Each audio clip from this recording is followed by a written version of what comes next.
कोयटा से V news के लिए मैं हूं दौरान बलोच। कोयटा के निजी स्कूल के तलबा व तालबात ने एक ऐसी साइंस गाड़ी तैयार कर ली जो बलूचिस्तान के दूर दराज इलाके के उन स्कूलों में इल्म की रोशनी बांट रही है जहां पर साइंस लैब दस्तयाब नहीं है।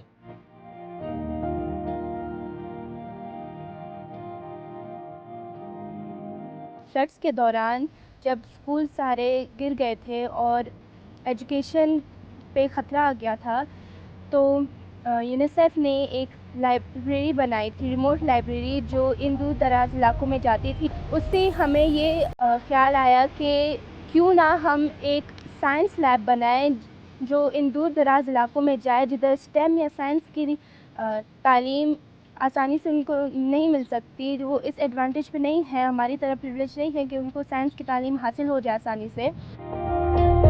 इसलिए जो हमारी साइंस लैब है उसमें सारे फिज़िक्स, केमिस्ट्री एंड बायोलॉजी के इक्विपमेंट्स हैं जो उन बच्चों तक रिमोट एरियाज़ में जाते हैं, दूर दराज इलाकों में जाते हैं और उनको वो तालीम प्रोवाइड करते हैं। हम लोगों को बहुत खुशी है कि हमारी वजह से, क्योंकि हम बहुत प्रिविलेज बैकग्राउंड से हैं, हम under privilege schools, under privilege areas की मदद कर सकते हैं।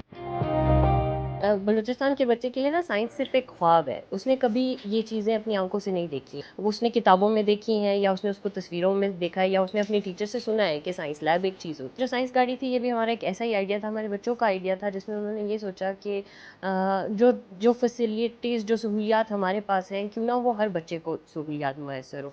क्यों ना बलूचिस्तान का हर बच्चा एटलीस्ट अगर उस लेवल की नहीं कर सकता तो एटलीस्ट उनके पास वो वाली फैसिलिटीज़ हों जो उनके ख्वाबों को हकीकत में बदल सके। तकरीबन 3 मिलियन बच्चा बलूचिस्तान का जो है वो स्कूल नहीं जाता, या स्कूल जाता भी है तो वो प्राइमरी से ऊपर क्लासेस को नहीं जा पाता, क्योंकि उसके लिए तालीम बस एक फॉर्मेलिटी है जो उसको पूरी करनी है, जो मजबूरी है उसको बस दस्तखत करने आने होंगे। इस प्रोजेक्ट की फंडिंग यूनिसेफ की जानिब से थी। बेसिकली हमारे इस प्रोजेक्ट का मकसद ये है कि बलूचिस्तान के दूर दराज इलाके जहाँ पर ये फैसिलिटीज़ नहीं है, उनको ये फैसिलिटीज़ मैसर नहीं है, तो हमारा ये मौक़िफ़ है कि हम वहाँ पर जाकर इस गाड़ी की मदद से उनको ये साइंस लैब की अपॉर्चुनिटीज़ प्रोवाइड कर सकें, उनको इसके बारे में तालीम अता कर सकें। इस गाड़ी में अभी हम इंशाल्लाह इस पर आगे भी काम कर रहे हैं। फ़िलहाल तो इनमें सिर्फ केमिस्ट्री, बायो, फिज़िक्स के लैब हैं। हम चाह रहे हैं कि हम इसमें कंप्यूटर भी ऐड कर दें।